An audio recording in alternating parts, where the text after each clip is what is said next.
Bonjour, je m'appelle Katia de Brinon. J'ai été victime de l'âge de 9 ans à l'âge de 12 ans d'inceste et de prostitution et de pédocriminalité. Ça m'a amené petit à petit à devoir me construire par moi-même et avec beaucoup de difficultés, mais les études m'ont sauvée, heureusement. À partir de là, et il n'y a pas si longtemps, il n'y a que 3 ans, j'ai décidé qu'il fallait que je livre cette histoire et que je raconte pour donner de l'espoir à tous ceux qui souffrent de la même chose que moi, leur donner l'espoir de pouvoir un jour être bien dans leur peau et avancer dans la vie. Moi, c'est le chemin que j'ai parcouru. Je l'ai parcouru grâce aux études et aujourd'hui, grâce à ces 2 livres qui m'ont permis de fonder l'association dont je suis présidente, qui s'appelle SOS Viol Enfance, prévention de l'inceste et de la pédocriminalité. Katia de Brinon, bonjour, merci de participer au SILF, le Salon international de littérature en mode virtuel. Bon, évidemment, je mélange les mots exprès, c'est pour que les gens soient un peu moins distraits. Katia de Brinon, vous allez nous parler d'un sujet difficile, mais pour vous, ça a dû être un cauchemar. Alors, vous parlez à visage découvert, ce qui est rarissime, ce qui prouve un courage incommensurable. Et quelle est la raison de cette découverte de visage, c'est-à-dire d'accepter le traumatisme et pouvoir échanger avec autrui le cauchemar que vous avez vécu? J'ai envie de vous dire, Philippe, d'abord j'ai 72 ans. Donc, c'est beaucoup plus facile. Je n'aurais pas pu le faire avant. Ça aurait été carrément impossible puisque je fuyais mon image, je fuyais la vérité quelque part. Pas toute la vérité, une partie de la vérité. Je n'ai jamais fui par rapport à mes proches l'inceste, mais j'ai fui la prostitution infantile. Ça, mon mari ne le sait que lorsque j'ai écrit mes 2 livres. Je ne pouvais pas en parler, c'était trop sale, c'était trop, comment vous dire, c'était dévalorisant. C'était pas moi, cette personne-là. Et pourtant, elle l'a été. Donc, si aujourd'hui je parle à visage découvert, c'est pour tous les enfants, c'est pour les protéger, c'est pour dire aux parents, aux protecteurs, tous ceux qui sont autour d'eux, faites attention à eux, qu'ils ne deviennent pas un jour comme moi, jusqu'à 69 ans, des personnes totalement démolies, dévastées.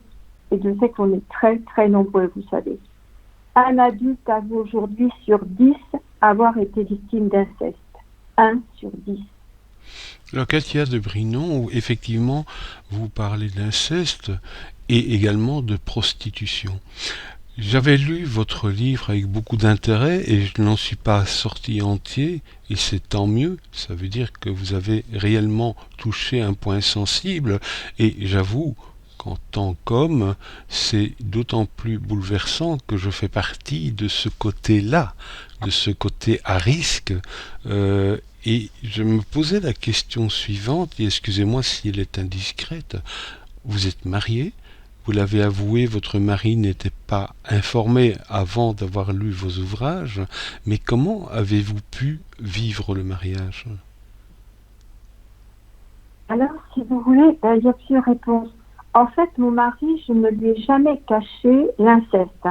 Mon mari a su que j'avais été incestée par mon grand-père maternel de l'âge de 9 ans à l'âge de 12 ans. Ça, il le savait.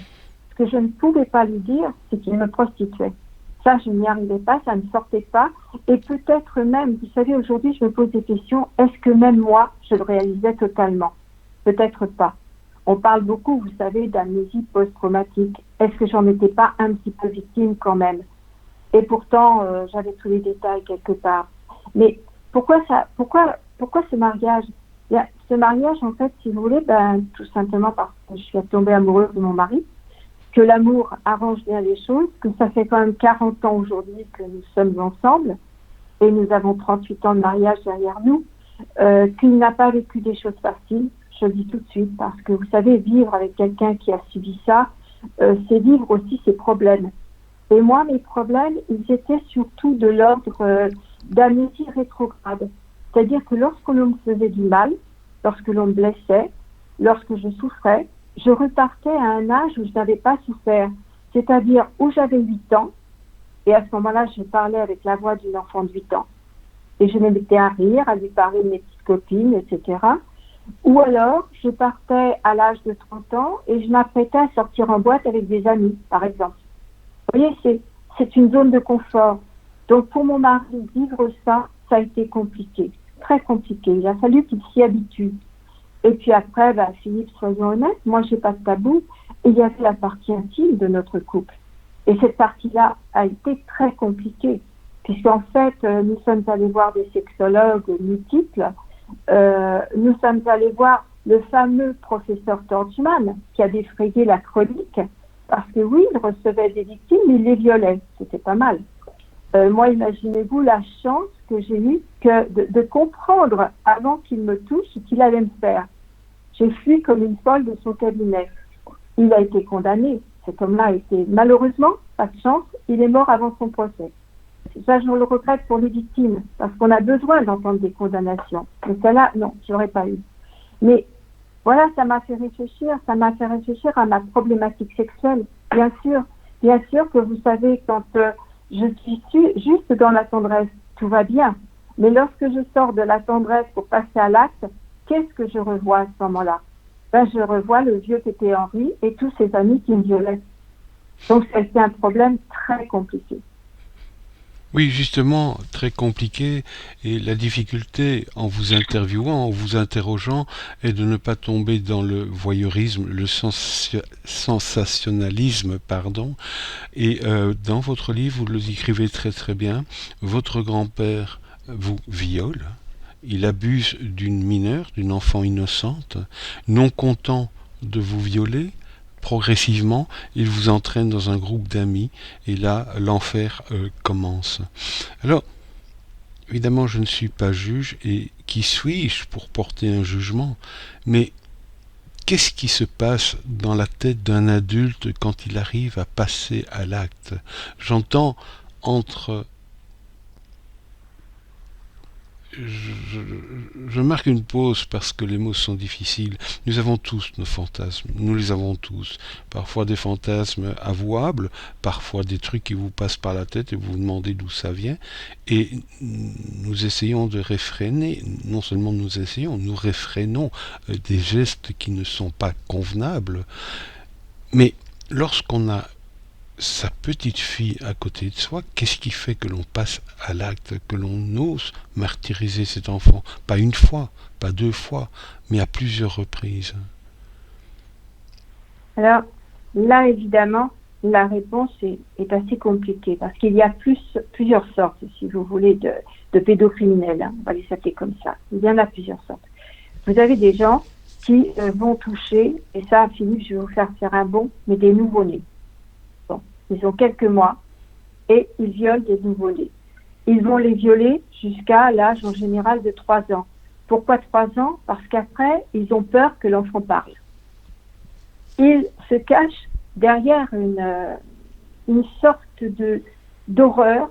Ils disent, mais l'enfant étant petit dormait puisque j'y allais la nuit. Donc, y allant la nuit, il ne savait pas que je le violais, donc quelque part, je ne lui faisais pas de mal. Je l'ai entendu, cela. Je l'ai entendu. Et je peux vous dire que là, ça a failli me rendre folle. Parce que moi, j'avais 9 ans. 9 ans, c'est pas le même âge. 9 ans, malgré tout, je savais ce qu'il allait me faire, puisqu'il me le disait. Il me le disait. Et il me menaçait. Alors, là aussi, vous savez, dans la menace, vous avez plusieurs sortes de menaces. Vous avez la menace sur vous-même. Et là, honnêtement, il m'aurait menacé moi. Je lui aurais dit, mais tout de suite, tue-moi. Plutôt que de souffrir cette horreur-là, cette abomination. Mais lui, il ne disait pas « je vais te tuer ». Il me disait « je vais tuer les 2 personnes que tu aimes le plus au monde, c'est-à-dire les grands-parents qui m'ont élevée. » Parce que moi, mon problème, c'est que j'avais été élevée par mes grands-parents. Donc, je connaissais l'amour d'un grand-père. Vous voyez? Et c'était mon grand-père paternel. Cet amour-là, mais il était pur, il était beau, il était sain. Il jouait avec moi, il m'emmenait avec mes amis faire des promenades, nous allions à la piscine, nous allions à la mer. J'étais heureuse. Jusqu'à 9 ans, j'étais une petite fille totalement heureuse. Et là, je vois débarquer un grand-père dont j'avais jamais entendu parler, puisqu'il était en dehors de la famille, qui vient vers moi, qui me dit qu'il va me distraire parce que je m'ennuie, et je tombe sur un monstre. Comment voulez-vous que l'enfant que j'étais comprenne la différence entre le monstre et le gentil grand-père? Alors oui, il y a plusieurs formes de pédocriminels. Vous avez ceux qui violent les enfants en bas âge, que je viens de vous expliquer. Vous en avez d'autres qui vont s'intéresser à des enfants plus âgés, parce qu'ils veulent quand même que l'enfant ait des formes, comme ils disent, puisque moi, ils me disaient, tu es ma petite femme, ma petite maîtresse. Je ne sais pas si vous imaginez. Moi, à 9 ans, petite femme, d'abord, je ne comprenais pas ce qu'il voulait me dire. Petite femme, qu'est-ce que ça voulait dire? Et quand il me disait petite maîtresse, moi, je pensais institutrice. Évidemment. Et je me disais, mais qu'est-ce que vient faire mon institutrice dans cette histoire? Donc, vous voyez, après, quand il me disait, mais tu vas voir, mes amis vont beaucoup t'aimer. Beaucoup m'aimer? Ils allaient beaucoup m'aimer? Ah oui? En me violant, en me sodomisant? Ah oui, ça, ils m'aimaient beaucoup. Et vous savez, Philippe, j'ai un souvenir qui ne peut pas sortir de ma tête.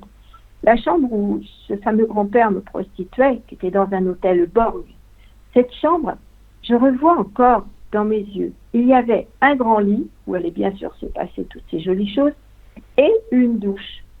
Et l'enfant que j'étais fixait la douche en se disant, je vais tenir bon jusqu'au moment où je vais aller me doucher. Vous savez que c'est le réflexe de toutes les femmes violées, pas que d'un enfant. Et moi, je rêvais de la douche. Oui, mais l'atrocité, c'est que ces gentilshommes ne voulaient pas que je prenne ma douche. Ils voulaient que je reprenne en remettant mes vêtements pour garder leur horreur sur moi. Et vous imaginez, quand je rentrais chez moi, je ne devais pas me laisser approcher par mes proches pour foncer dans la salle de bain, m'y enfermer et passer autant de temps que possible dans la baignoire. Et là, je peux vous dire que je m'en suis fait du mal parce que je frottais de toutes mes forces. Mais j'avais l'impression que cette odeur était toujours là. Alors, vous voyez, les atrocités des pédocriminels, incestueux ou non, de tous les pédocriminels, mais elles sont diverses et variées. Est-ce que j'ai vécu le pire parce que la prostitution? Moi, je dis pas vrai, pas forcément. Chacun à son échelle. Moi, la mienne, elle n'avait pas de barreau, cette échelle-là. J'étais tombée dans un gouffre. Et voilà. Et après, comment s'en sortir? Et comment parler? J'ai fait une tentative pour parler une première fois à ma tante. J'avais une tante que j'adorais. Mais dès que j'ai ouvert la bouche et que j'ai commencé à lui dire, j'ai pas dit que c'était moi. J'ai dit que c'était une de mes petites amies qui avait un pépé, qui lui faisait des drôles de choses. Mais je me suis fait incendier. Elle m'a dit, mais c'est une vicieuse. Comment est-ce que l'on peut dire des choses comme ça de son grand-père? Tu te rends compte de ce que tu racontes? Ben voilà. Ben oui, je me rendais tellement bien compte que je suis redevenue mutique. Qu'est-ce que j'allais dire? Je ne pouvais pas aller plus loin. Et c'est là qu'intervient votre combat. Oui, c'est un combat de tous les jours et un combat nécessaire. Vous attirez l'attention à tous les parents, à tous les responsables sur les paroles de l'enfant, les appels au secours qui sont cachés ou pas, et vous dites surtout attention à votre environnement, ne soyez pas inconscient, un enfant est une proie, et où qu'il soit, et parfois même dans son propre environnement, par ses proches, il y a danger, et soyez attentifs. C'est totalement vrai. C'est d'autant plus vrai que moi je dis aux parents, si jamais vous voyez votre enfant qui change d'attitude, même un tout petit peu, ce qui veut dire que d'un seul coup il ne rit plus, il ne joue plus, il ne veut plus voir ses camarades, il commence à baisser de résultats à l'école, même un programme télévisé qui avant le rendait fou, il n'a plus envie de le regarder. Il change d'appétence, tu d'appétit, ou alors il mange trop, il a peur, il fait des cauchemars, ou il ne dort plus, il se réveille la nuit. Il y a quelque chose qui ne va pas. Le moindre des petits exemples que je viens de vous donner doivent attirer l'attention. Et quand je dis les parents, mais il n'y a pas que les parents. Ça peut être aussi les grands frères et grandes sœurs. Ça peut être des cousins. Ça peut être des grands-parents. Ça peut être même des voisins. Et puis, Philippe, là je vais être plus dur, mais ça devrait être à l'école que ça devrait se voir. Un enfant qui, comme moi à l'époque, qui était très bon élève, ne travaille plus, il y a quelque chose de pas normal. Un enfant qui refuse d'aller à la piscine parce qu'il ne veut pas mettre un maillot de bain, ça peut vouloir dire qu'il a été touché aussi physiquement, qu'il a des ecchymoses, qu'il est battu. Ça peut vouloir dire plein de choses. Un enfant qui, comme moi, s'endormait sur sa table de classe. Parce qu'évidemment, je ne dormais plus de la nuit. J'avais peur. Comment fait-on pour ne pas le voir? Comment fait une infirmière scolaire, un médecin scolaire ou même un psychologue scolaire pour ne pas voir que cet enfant-là, qui ne peut pas parler, parce que parler, ça serait trop facile si on pouvait parler, vous voyez, moi j'aurais adoré pouvoir parler. On ne peut pas. Et si on a tous ces changements d'attitude, c'est qu'obligatoirement, l'enfant est en danger. Et là, il faut faire attention. Et vous savez, moi j'insiste aussi sur une autre chose. Lorsque l'on est victime de ça, on fait souvent de la boulimie ou de l'anorexie. Ça veut dire quoi? Ça veut dire qu'on va subir les petits camarades. Parce que les petits camarades qui vont pouvoir devenir obèses, eh bien, ils vont se moquer de vous. Et ils se moquent de vous. Et à partir de ce moment-là, on tombe dans quoi? On tombe dans une autre forme de souffrance. Là, c'est autre chose. On se fait maltraiter. Moi, j'ai été battue par des petits copains et copines. J'ai été battue parce que j'arrivais pas à monter à la corde. On me poussait, on me faisait tomber. J'ai vécu tout ça. Alors, vous savez, que ça soit dans son entourage direct ou que ça soit à l'école, on est en danger. On est vraiment en danger. Alors, je voudrais vous poser une question qui va peut-être vous heurter et ce n'est pas mon propos. Effectivement, un enfant en mal-être a besoin de toute notre attention. Ici, vous parlez de l'extrémité, de l'extrême que vous avez vécu, et comment peut-on différencier, puisque la parole n'est pas là, l'enfant ne se confie pas aussi facilement qu'on pourrait le croire, mais comment différencier ce cas extrême, oui, d'un autre mal-être? Comment arriver à faire parler de ce qui est inavouable finalement?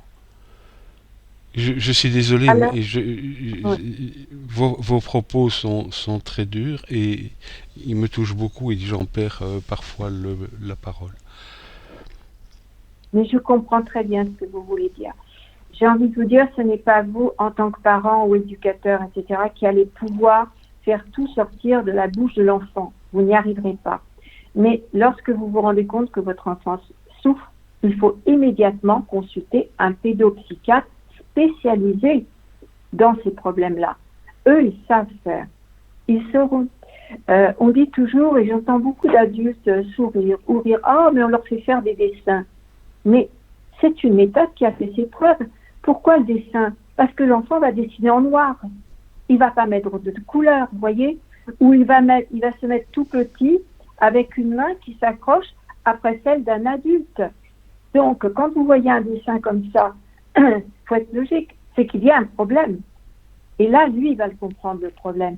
Et il va voir les mots, vous voyez, pour parler avec l'enfant. Il va voir les mots. Il va le prendre avec douceur, avec les mots adaptés.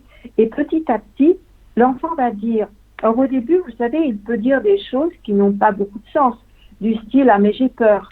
Mais si, ça a un sens. Avoir peur, ce n'est pas normal lorsqu'on est un enfant. Donc pourquoi a-t-il peur? Il va décortiquer. Est-ce qu'il a peur parce que les parents sont violents? Ça peut aussi exister. Les parents violents, vous en avez. Que ça soit par des paroles ou par des actes. Mais très vite, on dépasse le problème. On se rend compte que ce n'est pas ça. Alors, je veux dire, le plus compliqué pour un enfant, c'est de mettre en danger ceux qui le violent. Parce que l'enfant veut encore les protéger. Surtout lorsqu'il s'agit de parents, par exemple, le père ou la mère. J'insiste bien, Philippe, hein. Je vais choquer beaucoup de gens, mais les femmes aussi le font. Il ne faut pas penser qu'il n'y a que des hommes qui touchent aux enfants. Des femmes le font. Les sextoys, elles en achètent. Et moi, je le sais, j'en ai côtoyé. Je sais que c'est vrai. Donc, je vous dis, il faut arriver à comprendre tout ça. Et une fois que cet enfant-là arrive à livrer un peu plus et qu'il dit, moi, j'ai pas envie d'aller me promener dans les bois avec mon papa, par exemple. C'est pas normal. Pourquoi il veut pas aller se promener dans les bois avec son papa? Et si vous lui dites, mais avec ta maman, tu irais? Ah oui. Ça veut dire qu'il y a un problème avec le papa. Et il faut identifier, vous voyez. Mais ça peut être inverse. Ça peut être, je veux bien y aller avec papa, mais je veux pas y aller avec maman. Et là, on est dans l'inverse, vous voyez. Parce qu'il faut bien se mettre dans la tête aujourd'hui que les femmes aussi se comportent mal. Il n'y a pas que les hommes. Est-ce que c'est plus violent, moins violent? J'ai presque envie de vous dire oui, parce que la mère, c'est l'image maternelle, c'est la protection, c'est elle qui vous a mis au monde. Donc on s'interroge encore plus, on se dit mais qu'est-ce que j'ai fait pour que ma maman se comporte aussi mal? Moi j'ai un papa qui m'a appelé dernièrement au sein de l'association et qui m'a raconté ça. Son enfant s'est confié. La maman lui faisait subir les pires choses avec une de ses amies. Voyez, ça existe. Donc il faut comprendre, nous en tant qu'adultes, qu'est-ce qu'on doit faire? Notre enfant souffre, notre enfant ne se confie pas, on va voir un pédopsychiatre. On va... Alors, si l'enfant se plaint d'avoir mal au bas-ventre et que c'est pas normal, à ce moment-là, qu'est-ce qu'on fait? On va voir immédiatement un spécialiste pour que ce spécialiste regarde s'il a été violé. Parce que ça, on n'y pense jamais. Il faut faire constater les choses. Moi, je dis aux parents, ne prenez pas votre enfant par la main et ne l'emmenez pas à la police. Il va être encore plus terrorisé. Il faut d'abord le rassurer pour qu'il puisse y aller. Il ne peut pas s'exprimer comme ça de but en blanc. Il n'y arrivera pas. On va en faire une victime encore plus. N'oubliez jamais, un enfant touché est une victime. À vie. À vie. Permettez-moi une autre question qui dérape un peu, qui dépasse un peu vos propos, mais ce genre de situation n'est-il pas attisé également par une société d'exhibition et de voyeurisme? Je veux dire par là, c'est que souvent dans les médias, les films en général, on a tout de même pas mal de scènes limite, voire la pornographie est en abondance sur le net. Je cherchais l'autre jour un sujet tout à fait anodin et j'étais submergé par des liens pornographiques. C'est quand même interpellant. Vous me répondrez que ça a toujours existé dans notre société, malheureusement. Oui, alors, vous avez raison. Ça a toujours existé, mais pas au point où on en a maintenant. C'est-à-dire qu'aujourd'hui, vous allumez votre téléviseur, il est même pas 9 heures, que vous commencez déjà par un film où on voit des scènes violentes de sexe. Un enfant de 9 ans, il va les regarder. Ça, faut pas rêver. Je vous dirais même avant. Il va les regarder parce que l'enfant d'aujourd'hui n'est plus celui que j'étais moi. On n'est plus dans les mêmes années. Donc, on a accès à tout ça. On a accès à la pédopornographie, on a pire, on a surtout accès à de la pédopornographie. Parce que la pornographie tout court, bon, les adultes regardent ça. Mais ce que regardent les adultes aussi, c'est de la pédopornographie. Vous avez dû certainement entendre parler de toutes ces poupées qui se vendent sur le net. Des poupées d'enfants sexuels. C'est achetable. Nous, toutes les associations, on a immédiatement protester en disant qu'Amazon, entre autres, puisque Amazon en vendait, on n'a pas le droit de vendre ça. Parce que quel est le malade qui va acheter la poupée d'un enfant? Je croyais que c'était interdit. Je croyais que c'était interdit, ça. Alors ça a été interdit, mais ça ne l'est pas partout. Par exemple, en France, là maintenant, on peut le faire. Mais vous allez au Japon, où ils les fabriquent d'ailleurs, mais vous les achetez très facilement. On peut en acheter en Allemagne. On peut en acheter dans plein de pays où ce n'est pas interdit. Il suffit d'être malin et croyez-moi, ces gens-là savent faire. Ils trouvent. Puis, Philippe, vous connaissez comme moi quand même ce que c'est que Darknet. Et sur le Darknet, on trouve tout. On trouve où acheter des poupées, mais où acheter des enfants. Parce qu'on fait un commerce d'enfants. On fait un commerce de films. On fait un commerce absolument tout. Alors, moi, je vais revenir en arrière. Rappelez-vous, surtout on en parle beaucoup en ce moment, on parle de l'affaire Massenet. Bon, qui était Massenet? Remontons dans les années 60-68. Ce monsieur, qui se prétend écrivain, moi je veux bien, il est écrivain, il n'écrit pas si mal que ça, j'ai quand même lu quelques-unes de ses œuvres. Oui, mais lorsqu'il écrit ces fameux carnets où il raconte ce qu'il faisait aux enfants, qu'est-ce que l'on a fait à ce moment-là? Mais on l'a invité sur tous les plateaux de télévision. Et on en riait avec lui. Mais c'était drôle d'aimer la chair fraîche. Rappelez-vous, c'est pas si vieux. C'est pas si vieux. Il est exact également que, à la fin de mon adolescence, je me souviens très très bien que nous avions tous des posters de David Hamilton et que c'était la grande mode. Et à la limite, ce n'était pas à nos regards choquant, je veux dire, au niveau visuel, mais c'est vrai aussi que ça peut éveiller de sacrés fantasmes dans la tête. Tout à fait. Alors, puisque vous évoquez David Hamilton, on peut encore trouver des représentations de ces fameuses photos qu'il faisait. Regardez-les un jour attentivement. Regardez bien. Vous allez voir le corps d'une jeune adolescente. En général, ces modèles avaient entre 13 et 15 ans, pas plus. En général, elles avaient peu de poitrine, elles étaient peu développées. En général, elles ont la tête légèrement inclinée.